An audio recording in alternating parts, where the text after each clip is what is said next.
ಇನ್ನು ಡಿನ್ನರ್ ಸಭೆಯ ವಿಚಾರಕ್ಕೆ ಸಂಬಂಧಪಟ್ಟಂತೆ ಟಿವಿ9 ಜೊತೆ ಕುಣಿಗಲ್ ರಂಗನಾಥ್ ಅವರು ಎಕ್ಸ್ಕ್ಲೂಸಿವ್ ಆಗಿ ಮಾತನಾಡಿದ್ದಾರೆ. ನಮ್ಮ ಪ್ರತಿನಿಧಿ ಮಾತನಾಡಿಸಿದ್ದಾರೆ ಹರೀಶ್ ಅವರನ್ನ. ಏನು ಹೇಳಿದ್ದಾರೆ ಕೇಳೋಣ ಬನ್ನಿ.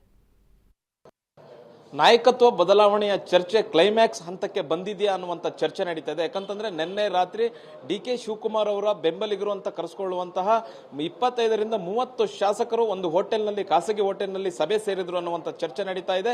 ಮತ್ತೆ ಇದ್ರ ಜೊತೆ ಮಾತಾಡಲಿಕ್ಕೆ ನಮ್ಮ ಜೊತೆ ಇದ್ದಾರೆ ಕುಣಿಗಲ್ ಶಾಸಕರಾದಂಥ ರಂಗನಾಥ್ ಅವರು. ಸರ್, ನಿನ್ನೆ ಎಷ್ಟು ಜನ ಶಾಸಕರು ಸೇರಿದ್ರಿ? ಏನು ಒತ್ತಡ ನಿಮ್ಮದು, ಏನು ಒತ್ತಾಯ ಅಂತ? ನಾವು ನಿನ್ನೆ ನಮ್ಮ ಬಾಲಕೃಷ್ಣ ಅವರ ಒಂದು ಹುಟ್ಟುಹಬ್ಬದ ಪ್ರಯುಕ್ತ ಸುಮಾರು 35 ಅಧಿಕವಾಗಿ ಭಾಳಷ್ಟು ಜನ ಶಾಸಕರು ಬಂದಿದ್ದಂಥದ್ದು. ಬೆಳೆ ಮುಂಚೆನೇ ಬಂದು ವಿಶ್ ಮಾಡಿ ಹೊರಟೋದ್ರು. ಸಾಕಷ್ಟು ಜನ ಎಲ್ಲ ಬಂದು ಹೋದರು.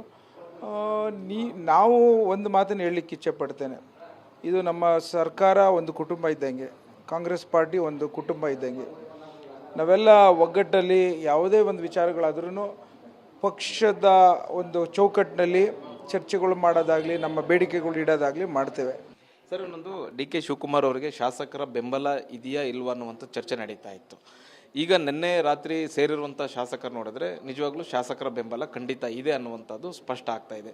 ಇದನ್ನೆಲ್ಲ ನೀವು ನೋಡಿದಾಗ ಏನು ಹೇಳ್ತೀರಿ ಸರ್? ಡಿ.ಕೆ. ಶಿವಕುಮಾರ್ ಸಾಹೇಬ್ರ ಬಗ್ಗೆ ಪ್ರತಿಯೊಬ್ಬ ಶಾಸಕರಿಗೂ ಪ್ರೀತಿ ಇದೆ, ಅವ್ರ ಬಗ್ಗೆ ನಂಬಿಕೆ ಇದೆ.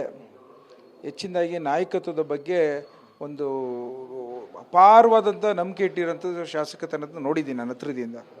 ಸೊ ಹಾಗಾಗಿ ಅವ್ರು ಏನು ಕೊಟ್ಟರು ಜಯಿಸಬಲ್ಲ ಅನ್ನೋ ಒಂದು ಶಕ್ತಿ ಅವ್ರ ಹತ್ರ ಇದೆ ಅನ್ನೋದನ್ನು ಗುರುತಿಸ್ಕೊಂಡಿದ್ದಾರೆ. ಸೊ ಹಾಗಾಗಿ ನಾನು ನಿಮ್ಮ ಹತ್ರ ಎಲ್ಲ ಮೀಡಿಯಾದಲ್ಲಿ ಬಂದುಬಿಟ್ಟು ಡಿ.ಕೆ. ಶಿವಕುಮಾರ್ ಸಾಹೇಬ್ರ ಹತ್ರ ಇಷ್ಟು ಸಂಖ್ಯೆ ಇದೆ ಅಷ್ಟೇ ಅಂತ ಹೇಳೋದಕ್ಕಿಂತ 139 ಏನು MLAs ಇದ್ದಾರೆ, ಎಲ್ಲರೂ ಡಿ.ಕೆ. ಶಿವಕುಮಾರ್ ಸಾಹೇಬ್ರ ಕೆಳಗಡೆನೇ ಇದ್ದಾರೆ. ಎಲ್ಲರಿಗೂ ಅವ್ರ ನಾಯಕತ್ವದ ಬಗ್ಗೆ ಅತಿಯಾದಂಥ ವಿಶ್ವಾಸವನ್ನು ಇಟ್ಕೊಂಡಿದ್ದಾರೆ ಅಂತ ಹೇಳಬಲ್ಲ ನಾನು. ಅಂದರೆ ಶಿವಕುಮಾರ್ ಅವರು ಹೇಳ್ತಿದ್ರು ಒಳ್ಳೆ ದಿನಗಳು ಬರುತ್ತೆ, ಪ್ರಯತ್ನಕ್ಕೆ ತಕ್ಕ ಫಲ ಸಿಕ್ಕೇ ಸಿಗುತ್ತೆ, ಪ್ರಾರ್ಥನೆ ಪ್ರಯತ್ನ ಈ ಎಲ್ಲ ಮಾತುಗಳನ್ನ ಆಡ್ತಾ ಇದ್ರು. ಪ್ರಾರ್ಥನೆಗೆ ತಕ್ಕ ಪ್ರತಿಫಲ ಯಾವಾಗ ಆಗುತ್ತೆ ಅನ್ನುವಂಥದ್ದು? ಇವತ್ತು ಭಾಳ ಸಲ ನಮ್ಮ ನಾಯಕರು ಹೇಳ್ತಿರ್ತಾರೆ, ನೀವು ಶ್ರಮಕ್ಕೆ ಪ್ರತಿಫಲ ಸಿಗದೇ ಇರೋ ಪ್ರಾರ್ಥನೆಗೆ ಪ್ರತಿಫಲ ಸಿಗುತ್ತೆ ಅಂತ. ಸೊ ಹಾಗಾಗಿ ನಾವೆಲ್ಲ ದೇವ್ರು ನಂಬ್ಕೊಂಡು ಬಂದಿರೋಂಥ ಬದುಕು. ಸೊ ಹಾಗಾಗಿ ಇವತ್ತು ಜನರ ಏನು ಅಪೇಕ್ಷೆ ಇದೆ, ಕಾರ್ಯಕರ್ತರ ಏನು ಅಪೇಕ್ಷೆ ಇದೆ, ಶಾಸಕತನದ ಬೇಡಿಕೆ ಏನಿದೆ ಅದನ್ನೆಲ್ಲ ಫುಲ್ಫಿಲ್ ಮಾಡ್ತಾರೆ ಅಂತ ಹೈಕಮಾಂಡ್ ಅವರು ಬಗ್ಗೆ ವಿಶ್ವಾಸ ಇರೋಂಥದ್ದು ನಮ್ಮೆಲ್ಲರಿಗೂ ಇದೆ. ಸೊ ಮುಂದಿನ ದಿನಗಳಲ್ಲಿ ಆಗುತ್ತೆ ಅಂತ ಭಾವಿಸ್ತೇನೆ ನಾನು. ಸರ್, ಈಗ ಬಜೆಟ್ ಸೆಷನ್ ಸಮಯದಲ್ಲಿ ಮತ್ತೊಂದಷ್ಟು ಸಭೆ ಸೇರುವಂಥದ್ದು, ಶಾಸಕರ ಸಭೆ ಸೇರಿ ಹೈಕಮಾಂಡ್ ಮೇಲೆ ಒತ್ತಡ ಹೇರಲಿಕ್ಕೆ ಪ್ರಯತ್ನಗಳು ನಡೀತಿದೆ ಅನ್ನುವಂಥದ್ದು. ಮತ್ತು ದಿಲ್ಲಿಗೂ ಹೋಗ್ಲಿಕ್ಕೂ ಕೂಡ ಮತ್ತೊಂದು ಶಾಸಕರನ್ನ ಇವಾಗ ಏನು ಪ್ಲ್ಯಾನನ್ನು ಮಾಡ್ಕೊಂಡಿದೆ ಅನ್ನುವಂಥದ್ದು.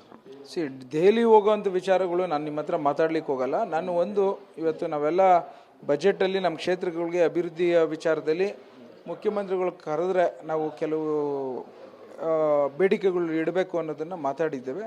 ಸೊ ಮುಂದಿನ ದಿನಗಳಲ್ಲಿ ಅವ್ರು ಕರೆದ್ರೆ ಹೋಗಿ ಭೇಟಿ ಮಾಡ್ಕೊಂಡ್ಬರ್ತೀವಿ. ಇದು ಶಾಸಕರಾದಂತಹ ರಂಗನಾಥ್ ಅವರ ಮತ್ತು ಕ್ಯಾಮ್ರಾ ಪರ್ಸನ್ ರಘು ಜೊತೆ ಹರೀಶ್, ಟಿವಿ9 ಬೆಂಗಳೂರು.